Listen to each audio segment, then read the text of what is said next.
വടകരയിൽ നിന്നും അധ്യാപികമാരെ MDMA കടത്തുമായി ബന്ധപ്പെട്ട് അറസ്റ്റ് ചെയ്തത് അതൊരു നിസ്സാരവൽക്കരിച്ച് കാണാൻ കഴിയില്ല എന്ന് വ്യക്തമാവുകയാണ്.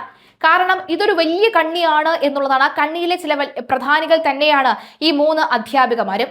അധ്യാപികമാരിൽ ഒന്ന് സൂംബ പഠിപ്പിക്കുന്നു, മറ്റൊന്ന് സ്പെഷ്യലൈസ്ഡ് ആയിട്ടുള്ള കുട്ടികൾക്ക് ഈ ട്രെയിനിങ് കൊടുക്കുന്ന അധ്യാപികയാണ്. മറ്റൊരു അധ്യാപികയെ കൂടി കഴിഞ്ഞ ദിവസം പിടിച്ചിട്ടുണ്ട്.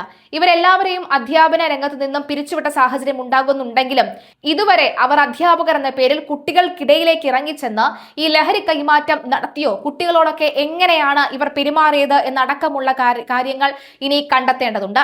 ഇവരുടെയൊക്കെ തന്നെ ഒരു ഇടനിലക്കാരൻ ജിജി എന്ന ഇടനിലക്കാരനെയും കഴിഞ്ഞ ദിവസം പിടികൂടിയിട്ടുണ്ട്. ബൺ മസ്ക പോലെയുള്ള ഇൻസ്റ്റഗ്രാമിംഗ് ട്രെൻഡിംഗ് ആയിട്ടുള്ള ഭക്ഷണ വസ്തുക്കൾ അടക്കമുള്ളവ ഒരു ചെറിയ ഒരു മേശപ്പുറത്ത് വിറ്റുകൊണ്ട് ഇവർ യുവാക്കളെ പരമാവധി ആകർഷിച്ചു. മാത്രമല്ല സൂംബ സ്റ്റുഡിയോ അടക്കമുള്ളവ ഇവർ തുടങ്ങുകയും ചെയ്തിരുന്നു. പക്ഷേ അവിടെ ചില അനാശാസ്യ പ്രവർത്തനങ്ങൾ നടക്കുന്നുണ്ട്, മദ്യക്കുപ്പികൾ അടക്കമുള്ളവ കണ്ടെത്തി എന്നുള്ള പ്രാദേശികമായി ഉയർന്നു വന്ന പരാതിക്കൊടുവിലാണ് അവർ ആ സ്ഥാപനം പൂട്ടിയത്. നാട്ടുകാർ പൂട്ടിച്ചു എന്ന് വേണം പറയാൻ.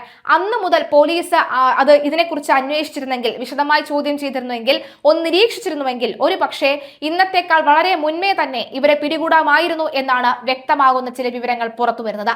വടകരയിൽ MDMA കേസുമായി ബന്ധപ്പെട്ട പണമിടപാടിൽ പിടിയിലായ താൽക്കാലിക അധ്യാപികമാരെ കുറിച്ച് ഞെട്ടിക്കുന്ന കൂടുതൽ വിവരങ്ങളാണ് പുറത്തുവരുന്നത്.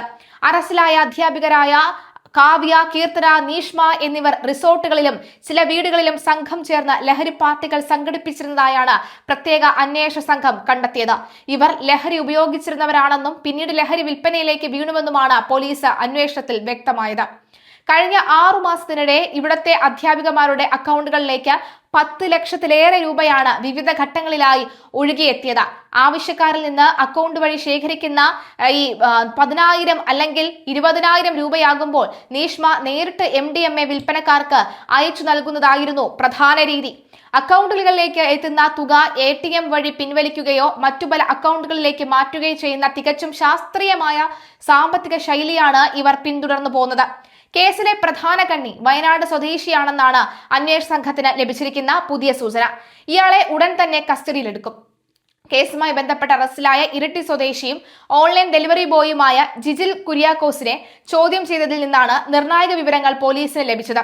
ജിജിന്റെ അക്കൗണ്ട് വഴി മാത്രം 1 കോടിയോളം രൂപയുടെ ഇടപാടുകൾ നടന്നിട്ടുണ്ടെന്നാണ് കണ്ടെത്തൽ.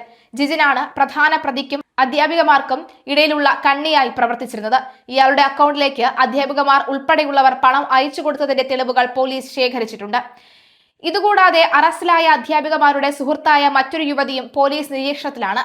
നിലവിൽ ബാംഗ്ലൂരിലുള്ള ഇവരെ കേന്ദ്രീകരിച്ചും അന്വേഷണം നടത്തുകയാണ്. പേരാമ്പ്ര BRCയിലെ കരാർ ജീവനക്കാരായ കാവ്യയും നീഷ്മയും ഒരേ തസ്തികയിലാണ് ജോലി ചെയ്യുന്നത്. കീർത്തന ഉൾപ്പെടെ മൂവരും വർഷങ്ങളായി അടുത്ത സുഹൃത്തുക്കളാണ്. മൂവരും ഒന്നിച്ചാണ് MDMA ഉപയോഗിച്ചിരുന്നതെന്നും ലഹരി മാഫിയയ്ക്കായി വൻതോതിൽ പണമിടപാടുകൾ നടത്തിയതെന്നും പോലീസ് സ്ഥിരീകരിച്ചു. നേരത്തെ MDMAയുമായി വടകരയിൽ പിടിയിലായ സഫാനുമായും ജിജിനും അധ്യാപികമാർക്കും ബന്ധമുണ്ടായിരുന്നതിന്റെ കൃത്യമായ തെളിവുകൾ പോലീസിന് ലഭിച്ചിട്ടുണ്ട്. SIP ഷമീർ, ASIമാരായ K സിജേഷ്, ഷീന എന്നിവരടങ്ങിയ സംഘമാണ് തെളിവുകൾ ശേഖരിച്ചത്. അതേസമയം കൂടുതൽ അധ്യാപികമാർ ഈ ലഹരി ശൃംഖലയിൽ ഉൾപ്പെട്ടിട്ടില്ലെന്നാണ് കരുതുന്നത്. പ്രാഥമിക ചോദ്യം ചെയ്യലിൽ തങ്ങൾക്ക് മുകളിലുള്ള ലഹരി ശൃംഖലയെക്കുറിച്ചോ മൊത്ത വിതരണക്കാരെക്കുറിച്ചോ വിവരങ്ങൾ വിട്ടു നൽകാൻ പ്രതികൾ തയ്യാറായിട്ടില്ല. തങ്ങൾക്ക് അങ്ങോട്ടും ഇങ്ങോട്ടും അറിയാമെന്നല്ലാതെ പ്രധാന കണ്ണികളെക്കുറിച്ച് ഇവർ വായ തുറന്നിട്ടില്ല. കേസിന്റെ പുരോഗതി വിലയിരുത്താൻ Kannur range DIG K Karthik വടകരയിലെത്തി. അന്വേഷണ സംഘത്തിന്റെ യോഗം വിളിച്ചു ചേർക്കും. റിമാൻഡിൽ കഴിയുന്ന കാവ്യ, കീർത്തന എന്നിവരെ കസ്റ്റഡിയിൽ ആവശ്യപ്പെട്ട് അന്വേഷണ സംഘം വടകര NDPS കോടതിയിൽ അപേക്ഷ നൽകിയിട്ടുണ്ട്.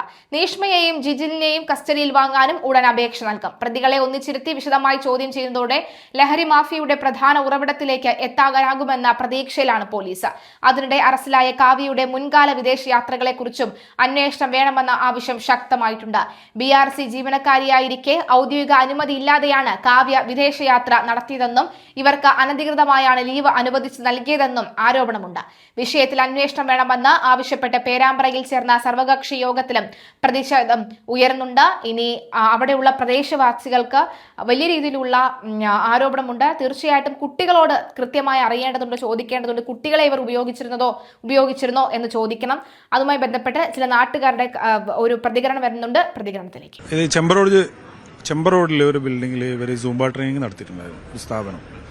ആ സ്ഥാപനം പിന്നീട് അവർ കൊണ്ട് നിർത്തിക്കുകയുണ്ടായത്. ആ ഭാഗങ്ങളിൽ പിന്നെ പ്രാദേശികമായ പരാതികൾ ഉണ്ടാവുകയും പിന്നെ ഇവർ അവിടെ മദ്യക്കുപ്പികളൊക്കെ കിട്ടുന്ന സാഹചര്യമൊക്കെ ഉണ്ടായിരുന്നു. അപ്പോൾ അതിനുശേഷം പിന്നെ ഇവർ ആ ഒരു പരിപാടി നിർത്തിച്ചു. അത് പിന്നീട് ഉണ്ടായതെന്ന് പറഞ്ഞാൽ ഈ ബൈപ്പാസിൽ ഒരുപാട് കടകൾ ഉണ്ടായൊരു സമയമാണ്. ഇപ്പോൾ പുതിയ റോഡ് വന്നാണല്ലോ.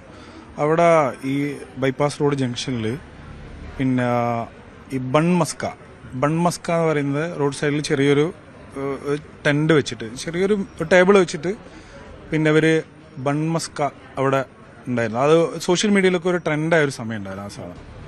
ആ സമയത്ത് ഈ രാത്രി സമയത്തൊക്കെ ഒരുപാട് യുവാക്കളൊക്കെ അവിടെ വന്നുകൊണ്ടായിരുന്നു ഈ ബൺമസ്ക വാങ്ങിക്കൊണ്ട്. ഇപ്പോൾ നമ്മൾ സംശയിക്കുകയാണ് അത് ബൺമസ്ക മാത്രമാണോ വിറ്റെന്നുള്ളൊരു സംശയം ഉണ്ടാവുകയാണ്. ഇപ്പോൾ ഓരോ കാര്യങ്ങളും ഇങ്ങനെ പുറത്ത് വന്നുകൊണ്ടിരിക്കുകയാണ് ഓരോ കാര്യങ്ങൾ. പിന്നെ ഇടങ്ങളിൽ നിന്നുള്ള ആളുകളെ ചെറുപ്പക്കാർ ആയിരിക്കാം. നമ്മളിവിടെ നാട്ടുകാരാണല്ലോ. അപ്പോൾ നമ്മൾ ചിലപ്പോൾ ഇതിലെല്ലാം പോയി നമ്മൾ വാങ്ങാനോ പിടിക്കാനോ നമ്മൾ നിൽക്കില്ലല്ലോ. പക്ഷെ ഇവിടെ ഒരുപാട് ആളുകൾ ഇങ്ങനെ വരികയാണ് ആ ഒരു ജംഗ്ഷനിൽ. പെട്ടെന്ന് പിന്നെ വൈകുന്നേരം ആകുമ്പോൾ ഇവർ വരും. പിന്നെ രാത്രി ഒരു 9-10 മണി വരെയൊക്കെ ബൺമസ്ക് ഇങ്ങനെ വിൽപ്പന നടത്തിയിട്ടുണ്ടായിരുന്നു. പിന്നെ വേറൊരു കാര്യം എന്താണെന്ന് വെച്ചാൽ പിന്നെ വേറൊരു കാര്യം പറയാനുള്ളത്, ഇവർ ഓരോ സ്കൂളുകളിൽ പിന്നെ ട്രെയിനിങ്ങിന് പോകുമല്ലോ മക്കളെ പഠിപ്പിക്കാൻ വേണ്ടിയിട്ട്. ആ ഒരു സമയത്ത് ഇവർക്കെതിരെ സ്കൂൾ ക്ലാസ്സിൽ ഇരുന്നു കൊണ്ട് ഉറങ്ങുന്നത് എന്നുള്ള പരാതി അത് ആ സ്കൂളിലെ HM പിന്നെ ഇവിടുത്തെ BPC അറിയിച്ചിരുന്നു. പരാതി രേഖാമൂലം അത് 1 വർഷം മുമ്പാണ് ആ ഒരു പരാതി ഇവർക്ക് കൊടുത്തു. പക്ഷേ അതിലൊരു തുടർ അന്വേഷണം ഉണ്ടാവുകയോ നടപടി ഉണ്ടാവുകയോ ചെയ്തില്ല.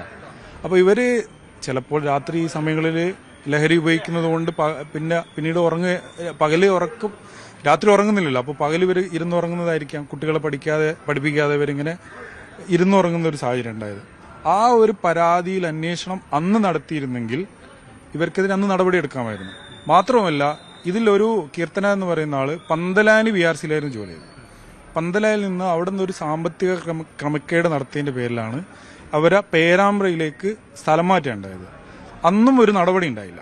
അപ്പോൾ ഇവരെ സംരക്ഷിക്കാൻ വേണ്ടി ഉന്നത തലത്തിലുള്ള ഉദ്യോഗസ്ഥർ ആരൊക്കെയോ ഇവർക്ക് സംരക്ഷണം ഒരുക്കിയിട്ടുണ്ട് എന്നുള്ളത് വ്യക്തമാണ്. അന്ന് ഇവർക്കെതിരെ നടപടി എടുക്കാതെ ഇതിലിപ്പോൾ ദൂരവ്യാപകമായ പ്രത്യാഘാതം ഉണ്ടാവാൻ സാധ്യതയുണ്ട്. ഇപ്പോൾ ഇവരെ മക്കളെ, അതായത് ഓരോ സ്കൂളിലെയും മക്കൾ ഇവരെങ്ങനെ ഉപയോഗിച്ചു എന്ന് നമുക്ക് പറയാൻ പറ്റില്ല.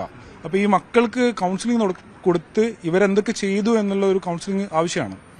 അത് കണ്ടെത്തേണ്ടതും ഒരു ആവശ്യമാണ്. അപ്പോൾ ഇതൊക്കെ ചെയ്തു കഴിഞ്ഞാലേ ഇതിൻ്റെ ഒരു വ്യാപ്തി എത്രത്തോളം ഉണ്ടെന്ന് മനസ്സിലാവും. കുട്ടികളെ കരിയർ ആക്കിയിട്ടുണ്ടോ, അതേപോലെ ഇപ്പോൾ ഈ മയക്കുമരുന്ന് ചൂയിങ്ക രൂപത്തിൽ ലഭിക്കുന്നു എന്ന് പറയുന്നു, മിഠായി രൂപത്തിൽ ലഭിക്കുന്നു എന്ന് പറയുന്നു. അപ്പോൾ ഇതൊക്കെ ഇവർക്ക് ഇതൊക്കെ നടത്താൻ പറ്റുമല്ലോ, വിൽപ്പന നടത്താനൊക്കെ സാധ്യതയുണ്ട്. അപ്പോൾ ഇതൊക്കെ ചെയ്തിട്ടുണ്ടോ എന്നുള്ളൊരു ഒരു കൃത്യമായ ഒരു അന്വേഷണം നടത്തി ഇതൊക്കെ പുറത്തു കൊണ്ടുവരേണ്ടതായിട്ടുണ്ട്. അതോടൊപ്പം ഇവരുടെ ഈ 2 അധ്യാപകർ ഗ്യാങ്ങിൽ വേറെയും ആളുകൾ ഉണ്ട് എന്നുള്ളത് പറയപ്പെടുന്നു. അതും ഘട്ടം ഘട്ടമായ അന്വേഷണത്തിൽ പുറത്ത് കൊണ്ടുവരേണ്ടതായിട്ടുണ്ട്.